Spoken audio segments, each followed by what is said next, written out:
Sejam muito bem-vindos a mais um estudo promovido pelo Centro Espírita Bezerra de Menezes, o Apóstolo do Bem. Se você ainda não é inscrito em nosso canal, inscreva-se. E não esqueça de clicar no sininho de notificações para poder receber um lembrete todas as vezes que um vídeo for lançado. Se puder também, compartilhe este vídeo e todos os demais vídeos com seus amigos e familiares que possam se beneficiar dos estudos que têm sido feitos pela casa. Muito obrigado e que Jesus abençoe a todos. Quando penso em Jesus.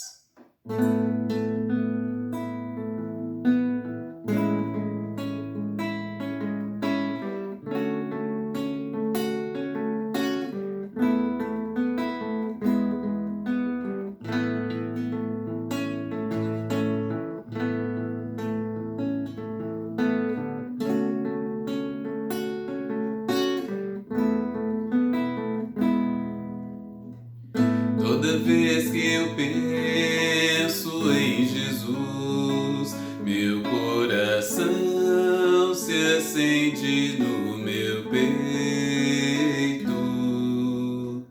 Toda vez que eu sinto essa luz iluminando a minha mente, o meu corpo, pareço flutuar. Quando penso em Jesus, eu sinto paz.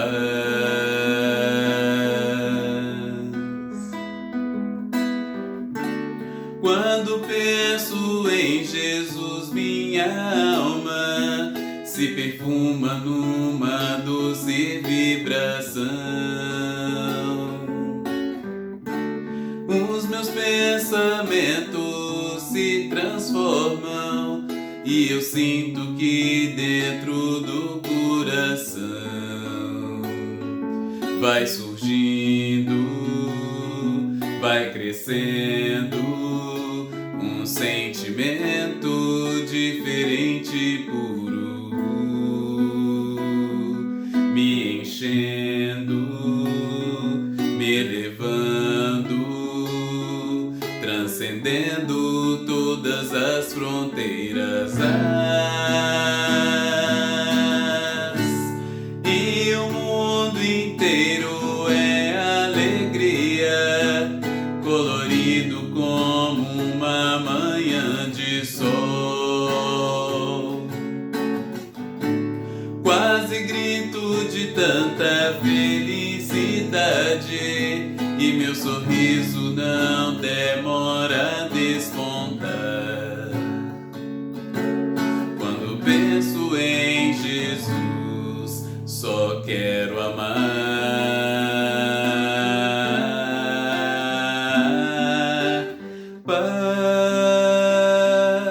Paparirá, paparirá, paparirarirarirá. Toda vez que eu penso em Jesus, meu coração se acende no meu peito. Toda vez que eu sinto essa luz iluminando a minha mente.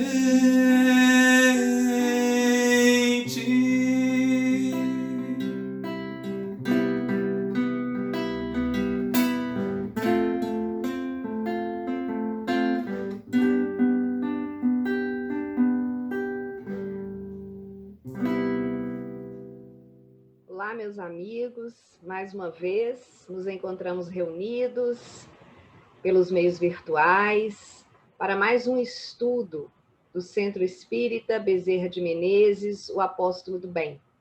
Considerando aí o momento em que estamos vivendo, continuamos realizando os nossos estudos nos meios virtuais. Então, hoje vamos falar sobre os fenômenos psíquicos no Evangelho. E, para iniciar, nós vamos elevar os nossos pensamentos a Deus, a Jesus, e fazer a nossa prece inicial. Logo depois, daremos início ao tema. Divino amigo, mestre, meigo rabi, Jesus, equipe espiritual que nos acompanha, agradecemos neste momento a oportunidade do estudo, de estarmos aqui reunidos em Teu nome, Senhor, para as explicações, para o esclarecimento, para a vivência do Teu Evangelho e daqueles fenômenos que se operaram à sua época. Agradecemos, Senhor Jesus, por esta maravilhosa doutrina que nos esclarece e nos consola. Com o conhecimento adquirido, podemos agora vivenciar a lei de amor, de caridade, de perdão. Muito obrigada a esses benfeitores, a essa equipe colaborativa de Jesus, a esses emissários de luz que vieram à Terra para nos esclarecer. Muito obrigada a todos.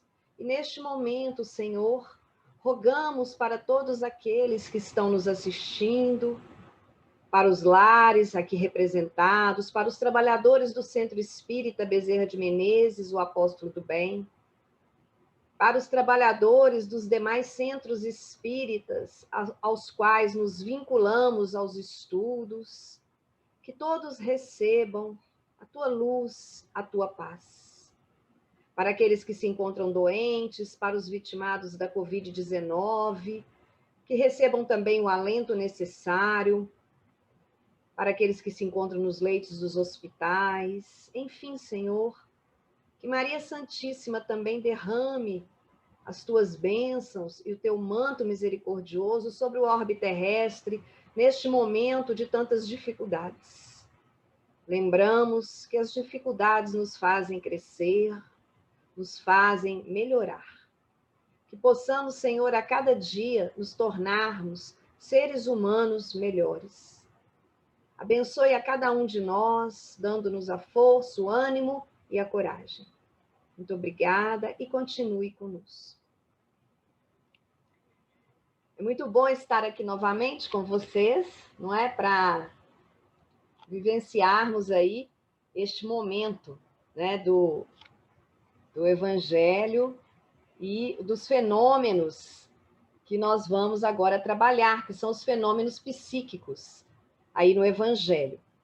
Nós vamos aqui nos ater ao Pentateuco kardeciano, principalmente o livro A Gênese, o Evangelho segundo o Espiritismo e obras póstumas, em que Kardec vai nos esclarecer sobre essa questão dos milagres, não é? Conceituando os milagres de acordo com a doutrina espírita e analisando também alguns fenômenos psíquicos provocados por Jesus. Então, nós vamos ver que, na época, não é?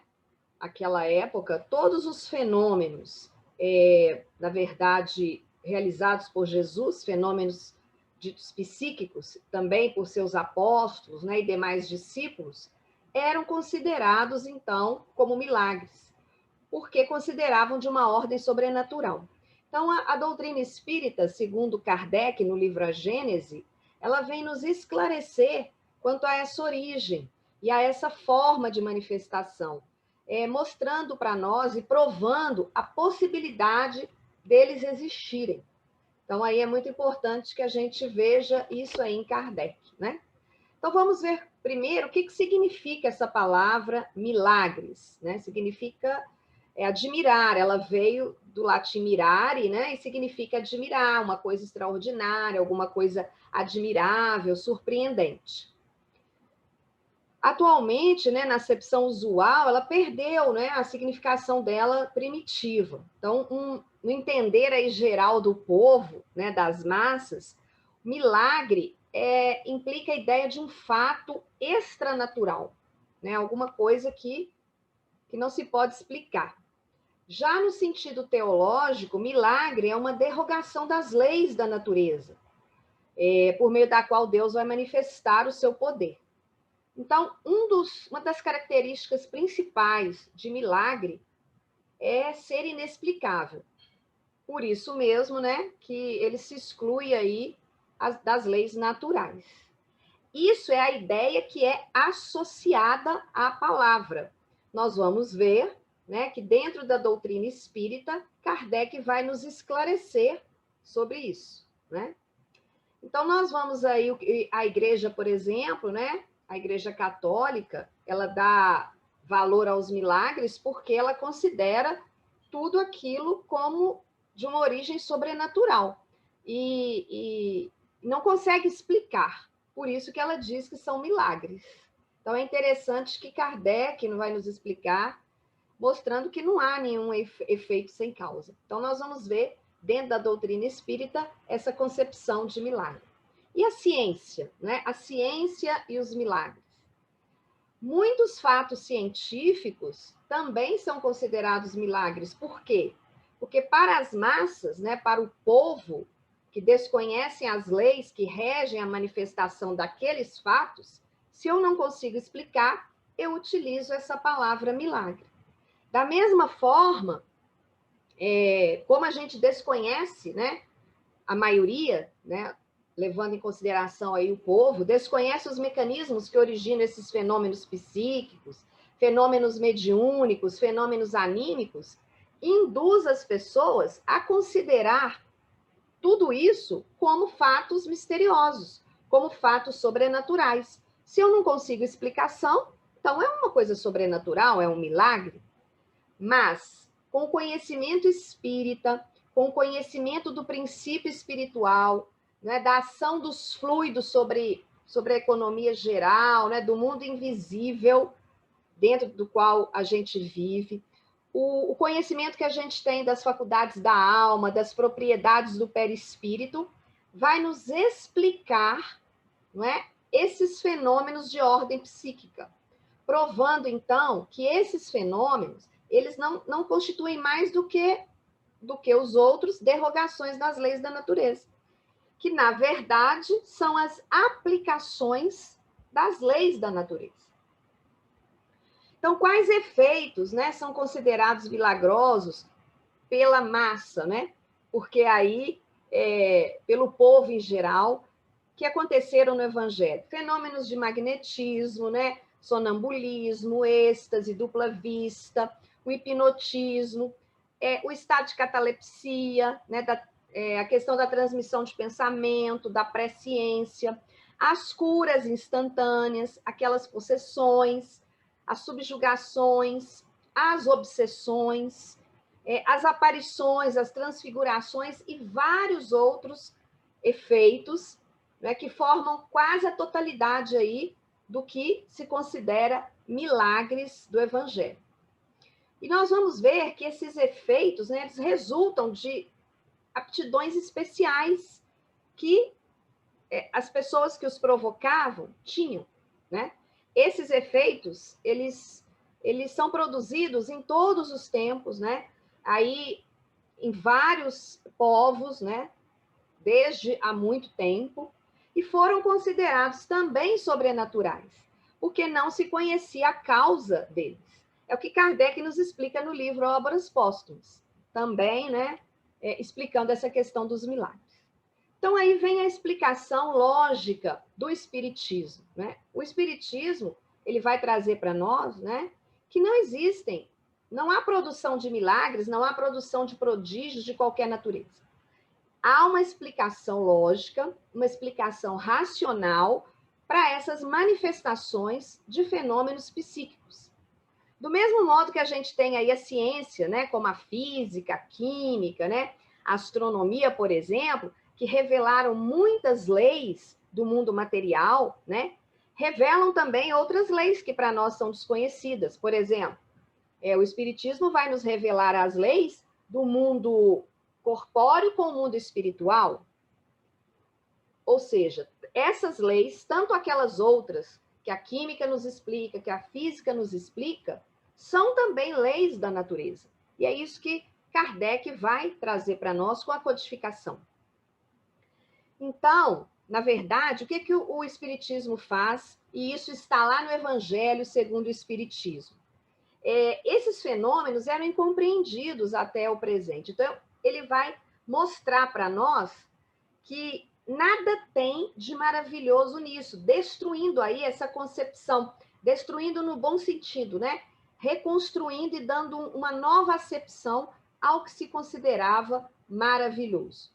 Então, esse é um passo muito importante no desenvolvimento da ciência espírita.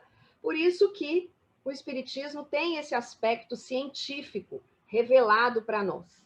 Então, Kardec pesquisa a causa, e aí nós vamos, a partir de Kardec, entender esses fenômenos ocorridos à época de Jesus. Então, pesquisando a causa, né, dos fenômenos, ele vai levantar esse véu de mistério que existia sobre esses fenômenos. Então, a doutrina espírita vai nos esclarecer que a ciência revelou, né, logo que surgiu, todas as leis, não é, da natureza, as leis, explicando as leis e os fenômenos que existiam, né, com essas leis, e a doutrina espírita vai nos trazer que esses fenômenos, né, se prendem à existência dos espíritos e à intervenção desses espíritos no mundo material. E aí, eles dizem que isso é o sobrenatural, mas Kardec nos explica e desmistifica esse caráter sobrenatural dos fenômenos psíquicos. E vai trazer isso de uma forma bem simples e de uma forma consistente, esclarecendo que isso está dentro da lei natural ou da lei divina. Então, lá em A Gênese, ele traz um texto para nós muito interessante, uma pequena parte que eu vou ler para vocês, né? Me permite a leitura, então. A intervenção de inteligências ocultas nos fenômenos espíritas não os torna mais milagrosos do que os outros fenômenos, devido a agentes invisíveis. Porque esses seres ocultos que povoam os espaços são uma das forças da natureza. Força cuja ação é incessante sobre o mundo material, tanto quanto sobre o mundo moral. Esclarecendo-nos acerca dessa força, o Espiritismo faculta a elucidação de uma imensidade de coisas inexplicadas e inexplicáveis por qualquer outro meio, e que, por isso, passaram por prodígios nos tempos idos. Do mesmo modo que o magnetismo, ele revela uma lei, se não desconhecida, pelo menos mal compreendida.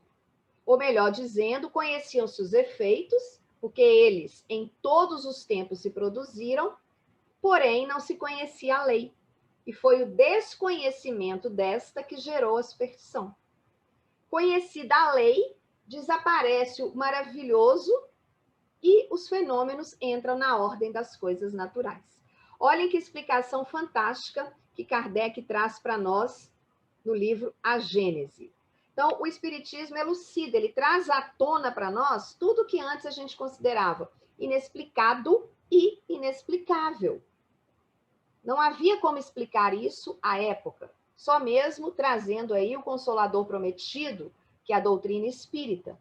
Então, Kardec nos diz aqui que foi o desconhecimento dessa lei que provocou esses efeitos e esses modos supersticiosos. A partir do momento que a gente conhece a lei, isso desaparece, né? O sobrenatural, o que é maravilhoso, o prodigioso, vai desaparecer. E nós vamos, então, começar a entrar na ordem das coisas naturais. E aí nós vamos ver agora Jesus e esses fenômenos. Em razão da excelsitude do Espírito de Jesus, não é? A gente não vai achar, por exemplo, que Jesus era médium, ou que os fenômenos que ele produzia eram de natureza mediúnica. Claro que não, né? Eles são por demais complexos. Então, nós vamos ver que Jesus, nós temos que compreender que ele, na verdade, ele era um mestre, mas ele não era um filósofo, né? Ele não tinha... nós não podemos dar títulos humanos a Jesus por causa da sua hierarquia espiritual. Ele foi um enviado de Deus. Ele foi a representação do Pai junto do rebanho dos filhos transviados. Transviados do amor, transviados da sabedoria, cuja tutela foi confiada a ele pelo Pai. Então, é aquele diretor angélico do orbe terrestre, né? E nós vamos ver, então, que os fatos relatados no Evangelho, na verdade, nada tiveram de milagroso, no sentido aí que nós podemos dizer, no sentido teológico. Na verdade, eles estavam todos fundamentados nas faculdades e nos atributos do seu Espírito, do Espírito de Jesus. Então, Jesus, ele tinha aquela organização dos seres carnais como homem, mas como espírito puro, desprendido da matéria, ele vivia muito mais a vida espiritual do que a vida material, do que a vida corporal. Então, ele não era sujeito às fraquezas. Então, na verdade, a superioridade de Jesus não era das qualidades do seu corpo físico. A superioridade de Jesus era do seu espírito. O seu espírito dominava totalmente a matéria, né? E do seu perispírito. O perispírito de Jesus era retirado da parte mais quintessenciada da terra. Então, observem que a sua alma aí, né, a alma de Jesus, ela não se achava presa ao corpo como a nossa, né? Senão pelos laços que eram indispensáveis ali para aquele momento dele de vida naquele período. Então, constantemente, Jesus dava indícios aí de dupla vista, né? Ele penetrava o mundo espiritual, né? Muito mais do que os homens comuns. Então, como eu já disse antes, né? Pode-se perguntar, e Kardec coloca isso no livro A Gênese, Jesus era médium? Agiria, será como médium nas curas que ele operava? Então, a gente poderia dizer que Jesus seria um médium curador? Claro que não, não é? Porque o que é um médium? O médium é um intermediário, é aquele instrumento de que se servem os espíritos, né, para trabalhar com os espíritos desencarnados. Estão encarnados e desencarnados. É aquele intermediário. Jesus não precisava disso, de assistência nenhuma. Era ele quem assistia os outros, né? Era ele quem dava essa assistência a todas as pessoas. Então, ele agia por si mesmo. Por quê? Porque ele tinha o seu poder pessoal, como também alguns encarnados possuem isso, né, de magnetismo, né, na medida das suas forças. Que espírito, então, poderia, ousaria insuflar nos pensamentos de Jesus? É o que Kardec coloca para nós no livro A Gênese, né, e transmitir esses pensamentos. Claro que não, né? Então, se Jesus recebia algum influxo, esse influxo era de Deus. Então, na verdade, tem um espírito, né, que diz que Jesus, então, era o médium de Deus. Mas aí entendendo aí numa acepção mais complexa e geral, não no sentido de intermediário, que isso fique claro. E nós vamos ver no livro Obras Póstumas que Kardec faz uma colocação também. Por que Jesus considerou alguns de seus fatos como milagrosos? Porque Jesus, na verdade, ele qualificou alguns de seus atos, de seus feitos, como milagrosos. Mas por quê? Porque ele tinha que adequar a sua linguagem aos conhecimentos, né? E as pessoas da época não entenderiam jamais esses conhecimentos que nós temos hoje, que a doutrina espírita nos trouxe. Então, a palavra milagre mesmo, ela tomou outras acepções. Então, Kardec coloca para nós como que eles poderiam, então, aprender os matizes de uma palavra que ainda hoje nem todos compreendem. Porque para o povo, para as massas, tudo que era extraordinário era milagre. Então, tudo que Jesus fazia de extraordinário, que parecia coisa sobrenatural naquele tempo, e muito tempo depois, é considerado milagre. E ele não podia dar outro nome. Então, é um fato que Jesus recebeu essa missão de Deus, segundo as próprias palavras de Jesus, e isso está no livro Obras Póstumas, lá, dito por Kardec, né? No estudo de Kardec, mas ele nunca se prevaleceu desses milagres para se apresentar, então, como possuidor do poder divino. Ele utilizou essa palavra porque, na época, era a palavra mais adequada para que todos compreendessem. Mas, a partir do momento que a doutrina espírita, que a codificação veio nos explicar os efeitos e as causas e todas as leis naturais, nós começamos a entender, né, através da razão, através da ciência, através da filosofia e através dos próprios espíritos, que não houve milagre nos efeitos produzidos aí por Jesus. Então, nós vamos ver alguns fenômenos psíquicos provocados por Jesus. Por exemplo, o fenômeno da dupla vista. O que é a dupla vista? A dupla vista, segundo Kardec, é aquela faculdade a qual, né? Quem possui essa faculdade da dupla vista, ela vê, ela ouve, ela sente além dos nossos 5 sentidos, além do limite dos nossos sentidos humanos. Então, Kardec diz que a pessoa percebe o que existe até onde estende a alma e a sua ação. E aí nós vamos ver 2 citações evangélicas em que Jesus demonstra esse fenômeno de dupla vista. Primeira citação em Mateus, capítulo 21, versículo 2. Em que ele diz, né, para os seus discípulos: Ide à aldeia que está defronte de vós, e logo encontrareis uma jumenta presa, e um jumentinho com ela. Desprendei-a e trazei-nos. Então, ele já sabia que aquela jumenta estava lá com o jumentinho, né? Então, é o fenômeno da dupla vista. Além dos sentidos, estava em outro local e vendo o que estava acontecendo lá. Então, ele sabia que haveria aquele animal naquele lugar que serviria para eles seguirem, né, a caminhada. Uma outra passagem, em Mateus, capítulo 26, versículos 20 e 21, olhem bem. E chegada a tarde, assentou-se à mesa com os 12. E enquanto eles comiam, disse: Em verdade vos digo que um de vós me há de trair. Olhem bem, a dupla vista, ele estava sentindo além dos limites, ele sabia. Muito interessante, né? Então, aí a gente tem a explicação espírita. Depois nós temos também uma outra passagem de dupla vista, que está em Lucas, no capítulo 5, versículos 4 a 6. E quando acabou de falar, disse a Simão: Faze-te ao mar alto e lançai as vossas redes para pescar. E respondendo Simão, disse-lhe: Mestre, havendo trabalhado toda a noite, nada apanhamos, mas, porque mandas, lançarei a rede. E fazendo assim, colheram uma grande quantidade de peixes, e rompia-se-lhes a rede. Então, olhem bem, Jesus via que ali, naquele lado, né, que ele fala, jogue deste lado, não é? Lançai as vossas redes, ele sabia que ali haveria uma grande quantidade de peixes. Fatos entendidos como milagrosos, mas é a explicação do fenômeno da dupla vista. Então, não há nada de surpreendente nesses fatos quando a gente conhece o fenômeno, quando a gente conhece também a causa dessa faculdade. Então, Jesus, ele possuía, não é, esse fenômeno da dupla vista num alto grau, num grau elevado.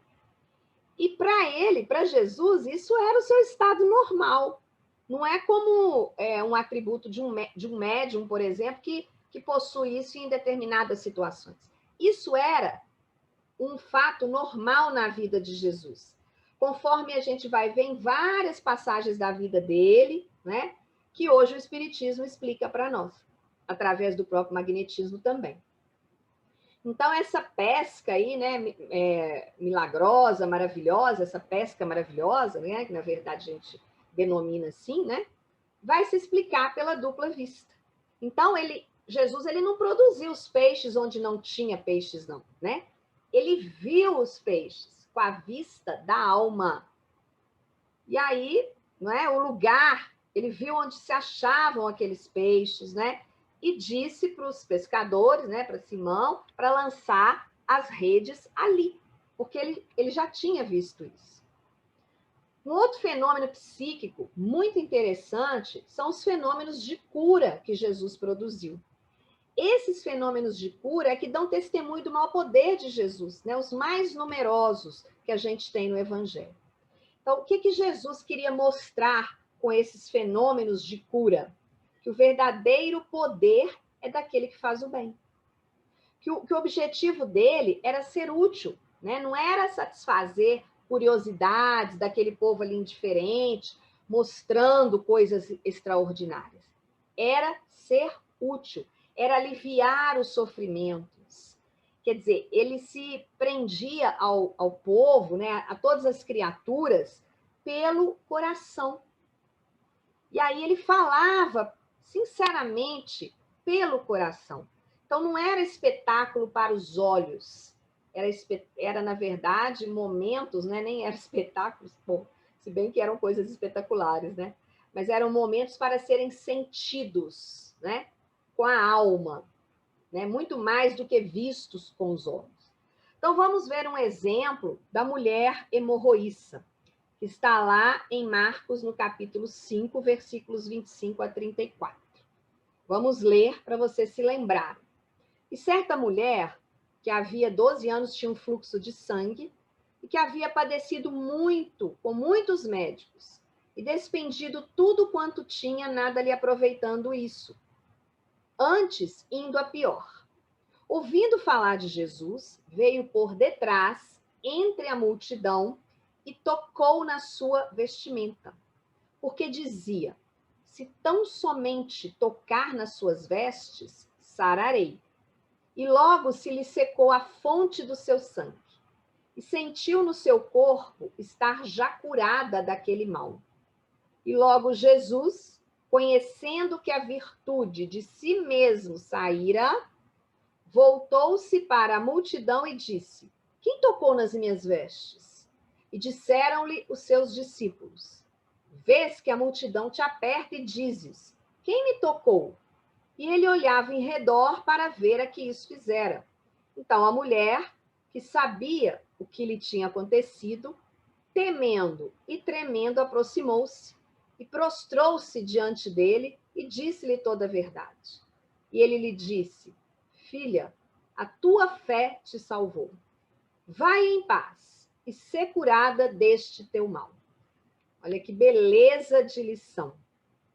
Na verdade, quando Jesus diz, né, quando a passagem, né, na verdade, o evangelista Marcos, né, fala que Jesus volta-se para a multidão e diz: quem tocou nas minhas vestes, né? Mas quando ele, conhecendo que a virtude de si mesmo saíra, ou seja, essas palavras, elas são muito significativas, elas mostram, então, o movimento fluídico, né, que vai se operar de Jesus para a doente, para a mulher hemorroíça.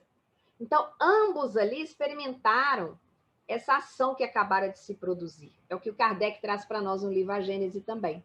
Então, esse ato não foi provocado por nenhum... aliás, esse fato, né? Não esse ato, né? Esse fato, ele não foi provocado por nenhum ato da vontade de Jesus.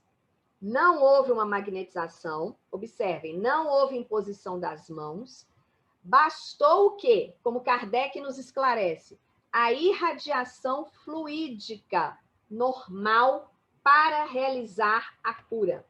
E aí nós vamos ver um componente fundamental que é a fé daquela mulher, de tocar nas vestes de Jesus. E Jesus sabia que a virtude saíra dele.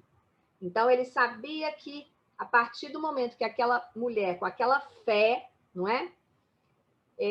Tocava nas vestes, ele já sabia que essa irradiação fluídica curaria aquela mulher. Interessante essa passagem, porque eu recebi outro dia um desses vídeos e um médico, não é?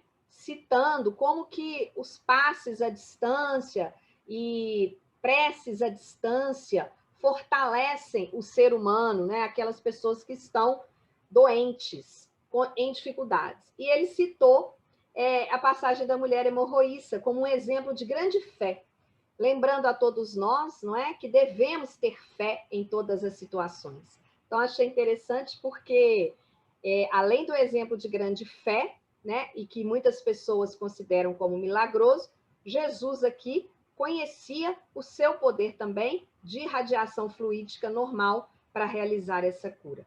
Então, muito esclarecedor o que Kardec traz para nós também na cura da mulher hemorroíça. Um outro exemplo que nós vamos ver é o cego de Betsaida. Então, lá em Marcos também, no capítulo 8, versículos 22 a 25. Vamos ler, então, a passagem. E chegou a Betsaida, e trouxeram-lhe um cego e rogaram-lhe que ele tocasse. Tomando o cego pela mão, levou-o para fora da aldeia. E cuspindo-lhe nos olhos e impondo-lhe as mãos, perguntou-lhe se via alguma coisa. E levantando ele os olhos, disse: Vejo os homens, pois os vejo como árvores que andam. Depois tornou a portar-lhe as mãos nos olhos, e ele, olhando firmemente, ficou restabelecido. E já via ao longe e distintamente a todos. Olha que bacana isso aqui. Aqui a gente vai ver a questão da ação magnética, o efeito magnético produzido por Jesus. Observem que a cura aqui ela não foi instantânea, como lá no caso da mulher hemorroíça. Ela foi gradual, né? Consequente aí de uma ação mais prolongada. Porque da primeira vez, né, que Jesus impôs as mãos e perguntou se ele via, ele falou que ele via os homens como árvores que andam, né? Na verdade, a gente pode dizer aqui que não foi instantânea, né? Foi uma ação mais prolongada, mas muito mais rápida do que numa magnetização, por exemplo, comum. Então, a primeira sensação que o cego teve foi essa sensação que todas as pessoas deficientes visuais que recobram a visão em alguns instantes, por alguns momentos, ou quando você tem alguma coisa que a sua visão fica inoperante, né? É essa, né? Os objetos parecem que o tamanho fica exagerado, né? Então ele via os homens como as árvores. Olha o tamanho aí exagerado. Aí depois Jesus novamente coloca as mãos, né? E ele fica restabelecido. Então observem aí que é uma cura gradual, uma ação mais prolongada, mas um efeito de magnetização diferente da magnetização comum. Então, aí o magnetismo atuando. Temos um outro exemplo de um efeito psíquico, que a cura dos leprosos. Está em Lucas, no capítulo 17, versículos 11 a 15. Então, vamos ler o capítulo para ficar mais claro para todos. E aconteceu que, indo ele a Jerusalém, passou pelo meio de Samaria e da Galileia. E entrando numa certa aldeia, saíram-lhe ao encontro 10 homens leprosos, os quais pararam de longe. E levantaram a voz, dizendo: Jesus, mestre, tem misericórdia de nós. E ele, vendo-os, disse-lhes: Ide e mostrai-vos aos sacerdotes. E aconteceu que, indo eles, ficaram limpos. E um deles, vendo que estava são, voltou, glorificando a Deus em alta voz. Na verdade, Jesus aí, né? Ele curou, não é? Tanto os judeus quanto os samaritanos. E Jesus dá uma lição aí e um exemplo de tolerância. Só o samaritano, que a gente vai ver, né, que voltou e glorificou a Deus. Ou seja, mostrando aí uma maior soma de fé, uma maior soma de reconhecimento. Porque os samaritanos eram mais ou menos como os protestantes em relação aos católicos, né? Tinha essa questão aí ainda ligados a essas cismas, né? A gente diz que eles eram até cismáticos, né? Nesse sentido, né? Então, nós vamos ver que ele voltou, né? Um deles voltou e glorificou. Então, ele tinha essa fé, ele tinha esse reconhecimento. Então, muito interessante isso aí também, né? Então, saíram os 10, pararam, né? E Jesus manda que eles mostrem aos sacerdotes. E eles ficaram limpos. Mas um volta para agradecer, mostrando aí esse reconhecimento grande pela cura. Bom, e as ressurreições? Nós vamos ver aí um caso que todo mundo conhece, né? Que é da filha de Jairo, que está lá em Marcos, no capítulo 5, versículos 21 a 24 e 38 a 42. Vamos ver. Vamos ouvir, então, a passagem, para entendermos também a cura da filha de Jairo, né? Uma ressurreição, que, na verdade, considerando uma ressurreição. E eis que chegou um dos principais da sinagoga, por nome Jairo, e vendo, prostrou-se aos seus pés, e rogava-lhe muito, dizendo: minha filha está moribunda. Rogo-te que venhas e lhe imponhas as mãos para que sare e viva. E foi com ele, e seguia-o uma grande multidão que o apertava. E tendo chegado à casa do principal da sinagoga, viu o alvoroço e os que choravam muito e pranteavam. E entrando, disse-lhes: por que vos alvoroçais e chorais? A menina não está morta, mas dorme. Observem que Jesus disse: a menina não está morta, mas dorme. É importante isso aqui para nós. E riam-se dele. Porém, ele, tendo-os feito sair, tomou consigo o pai e a mãe da menina e os que estavam com ele, e entrou onde a menina estava deitada. E tomando a mão da menina, disse-lhe: Talita cumi. Talita cumi é traduzido como: menina, levanta-te. E logo a menina se levantou e andava, pois já tinha 12 anos. E assombraram-se com grande espanto.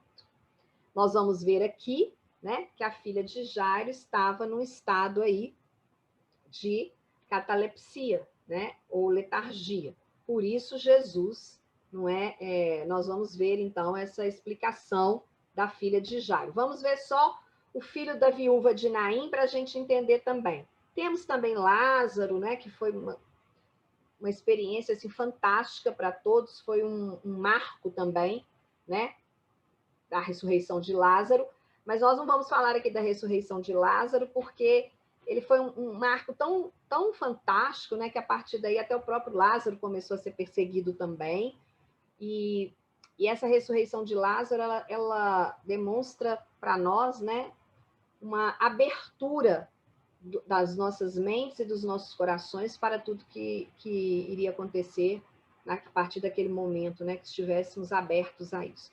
Mas vamos nos ater aqui à filha de Jairo e o filho da viúva de Naim, que está em Lucas, capítulo 7, versículos 11 a 17. E aconteceu, só lembrando aqui, gente, antes de eu ler a passagem, que é bom a gente frisar que a filha de Jairo, Jesus fala, ela dorme, ela não está morta, não é? Então vamos ver o filho da viúva de Naim. Se vocês não se lembram dessa passagem, vamos dar uma lida então na passagem. Lucas, capítulo 7, versículos 11 a 17. E aconteceu pouco depois ir ele à cidade chamada Naim. E com ele iam muitos dos seus discípulos e uma grande multidão. E quando chegou perto da porta da cidade, eis que levava um defunto, filho único de sua mãe, que era viúva. E com ela ia uma grande multidão da cidade. E vendo-a, o Senhor moveu-se de íntima compaixão por ela e disse-lhe: não chores. E chegando-se, tocou o esquife. E os que o levavam pararam. O levavam pararam. Então Jesus tocou o esquife e disse: jovem, eu te digo, levanta-te. E o defunto assentou-se e começou a falar. E entregou-o à sua mãe. E de todos se apoderou o temor, e glorificavam a Deus, dizendo: um grande profeta se levantou entre nós, e Deus visitou o seu povo. E correu dele esta fama por toda a Judéia e por toda a terra circunvizinha. Bem, vamos agora explicar essas duas questões, né, de ressurreições. Temos também a ressurreição de Lázaro, mas vamos pegar aqui esses dois exemplos. Seria contrário, por exemplo, às leis da natureza, né, o fato de uma pessoa realmente morta voltar à vida corpórea. Aí sim nós poderíamos dizer que seria milagroso, porque isso seria totalmente contrário às leis da natureza. Então, na verdade, nós temos que nos reportar à ordem dos fatos para explicar essas ressurreições que Jesus operou.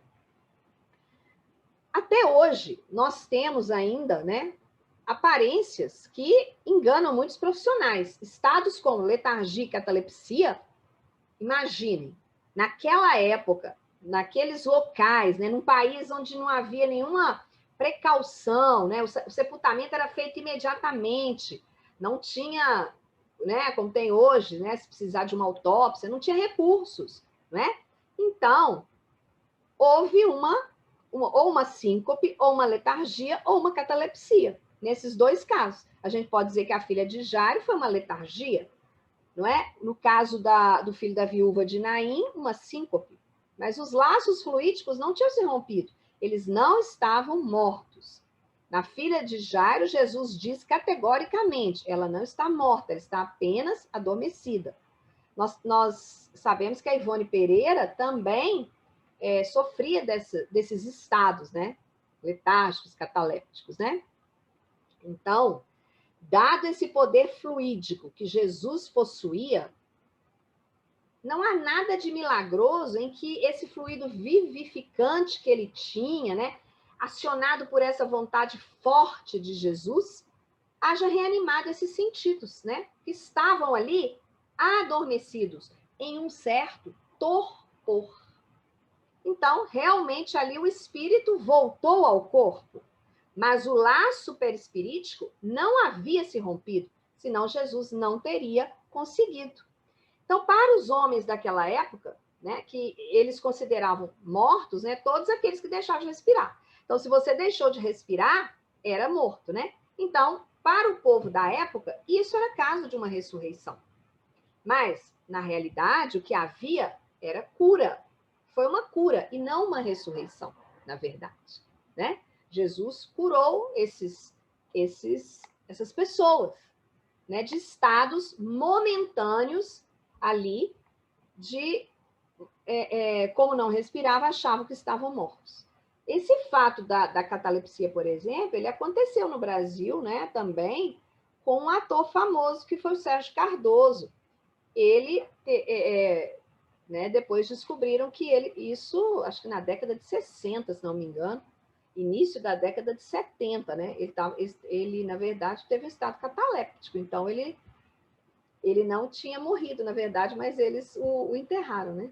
Então, assim, isso agora, né, a gente, hoje em dia, né, a medicina espera vários momentos, não é? O sepultamento não é feito imediato, como era feito na época.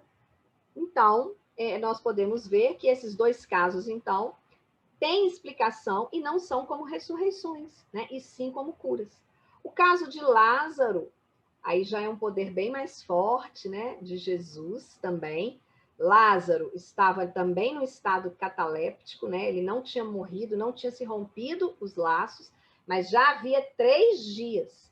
E o caso de Lázaro aí, na verdade, foi a maior demonstração aí, o caso que realmente provocou aí a perseguição maior de Jesus e que causou aí mais preocupação aos fariseus e ao Sinédrio, né? Aqueles sacerdotes da época, até ao próprio Lázaro, né? Bem, aí nós temos um outro fenômeno que é a transfiguração.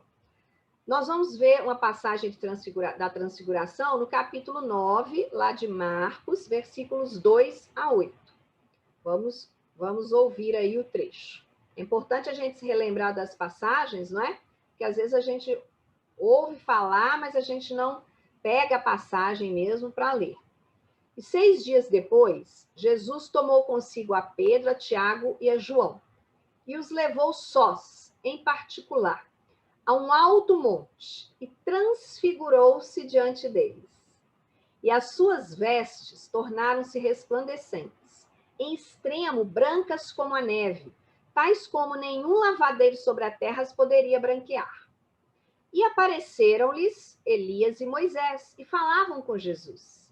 E Pedro, tomando a palavra, disse a Jesus: Mestre, bom é que nós estejamos aqui e façamos 3 cabanas, uma para ti, outra para Moisés e outra para Elias. Pois não sabia o que dizia, porque estavam assombrados. E desceu uma nuvem que os cobriu com a sua sombra, E saiu da nuvem uma voz que dizia: Este é o meu filho amado. A ele ouvi. E tendo olhado ao redor, ninguém mais viram, senão Jesus com ele.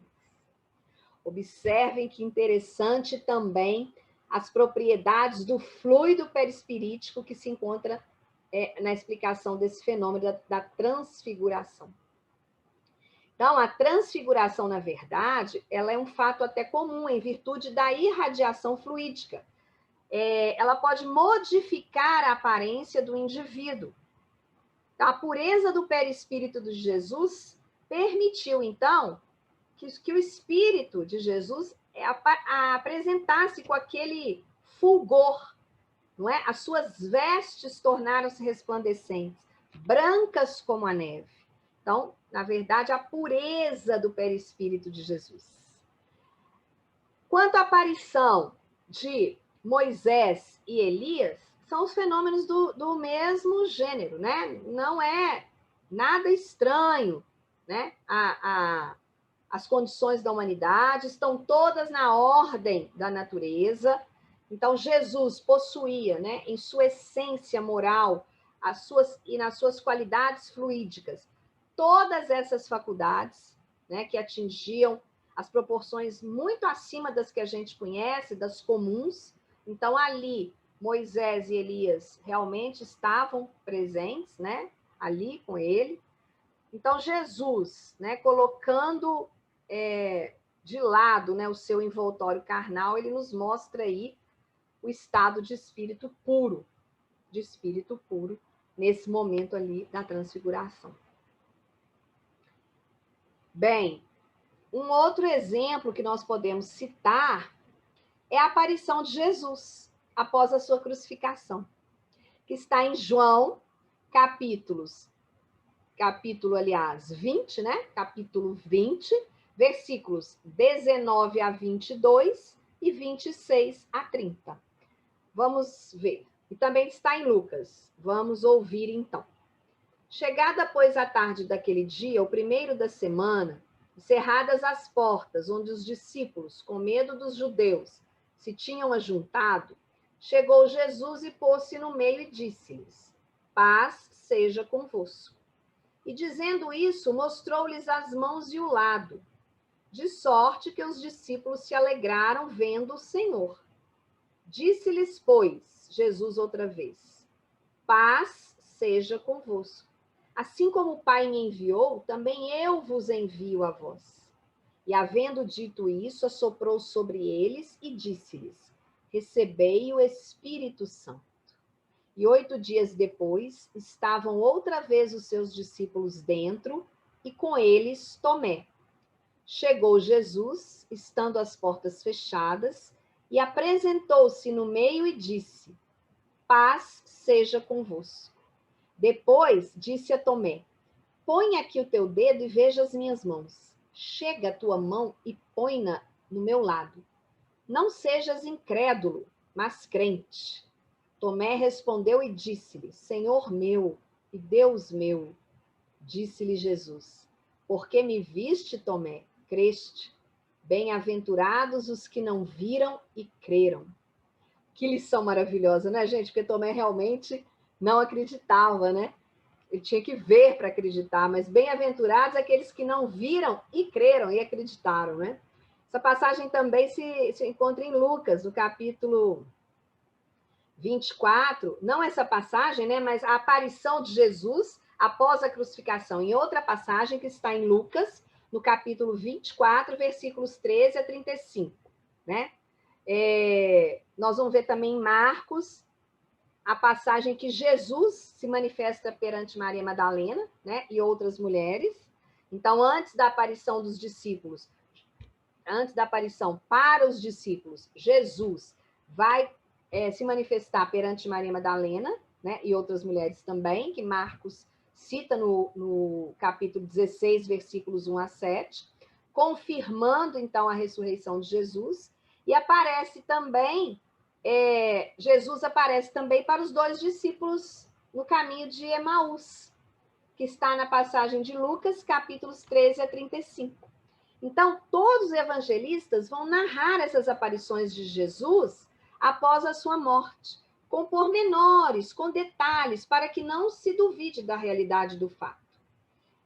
E como que a gente explica, então, essa aparição de Jesus? Né? Pelas leis fluídicas, pelas propriedades do perispírito, assim como aconteceu com Moisés e Elias. Não tem nada de milagroso, né? Nada de sobrenatural. São fenômenos do mesmo gênero. Na verdade, nós temos na história vários fenômenos como esses, né?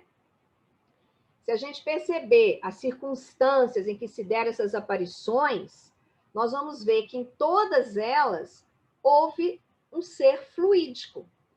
Uns vêm, outros não, né? Então, Jesus se mostra aí com seu corpo perispirítico.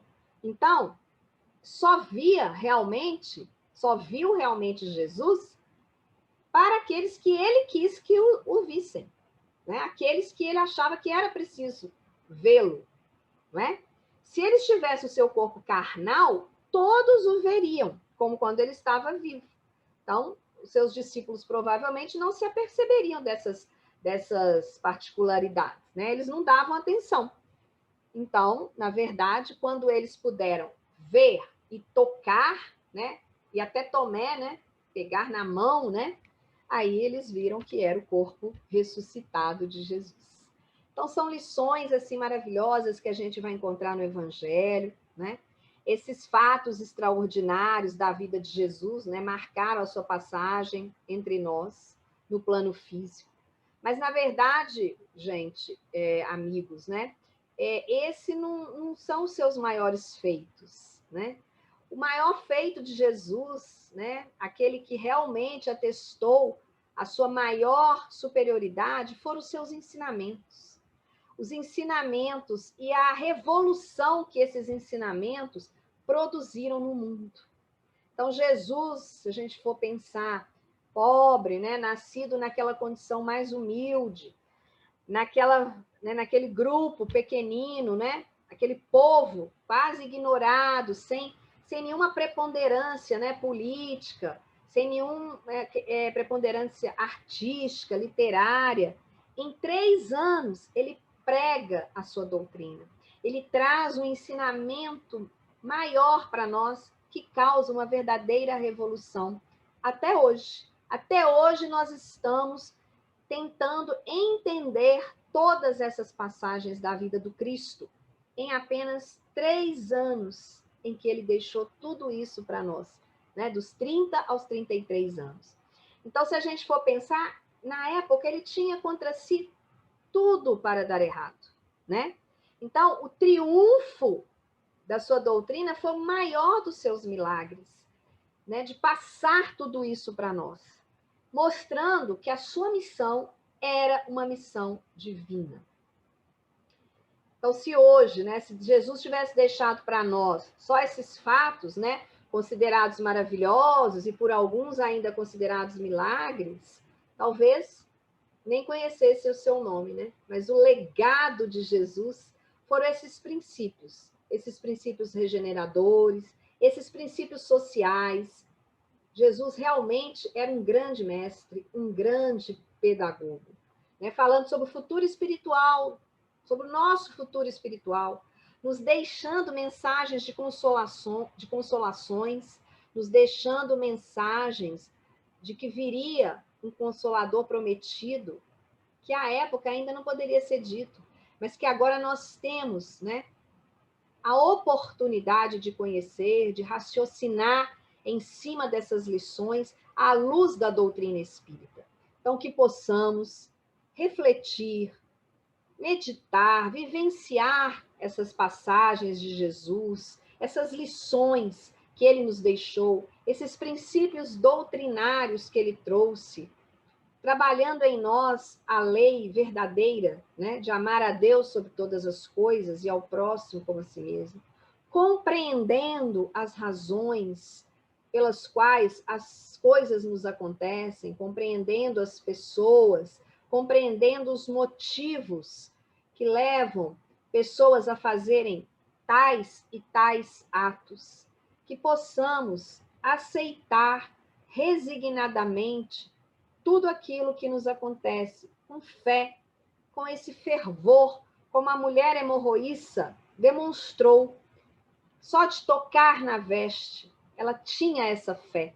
Que essa fé inabalável esteja com todos nós. Que cada um de vocês que estão nos assistindo possa receber essa mensagem de Jesus, de confiança, de amor, né, de sabedoria, de paz e de muita tranquilidade. Então, nós ficamos por aqui e esperamos nos ver numa próxima oportunidade, ainda nos meios virtuais, porque ainda não estamos tendo a oportunidade, não é, de trabalhar fisicamente, de estarmos presentes juntos.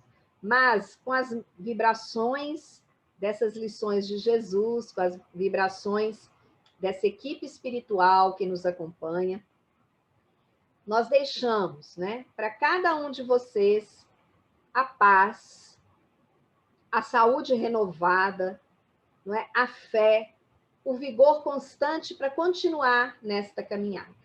Até a próxima. Muito obrigada pela paciência em nos ouvir e que possamos nos encontrar novamente no próximo mês. Um grande abraço a todos, fiquem com Deus, fiquem em paz. Muito obrigada.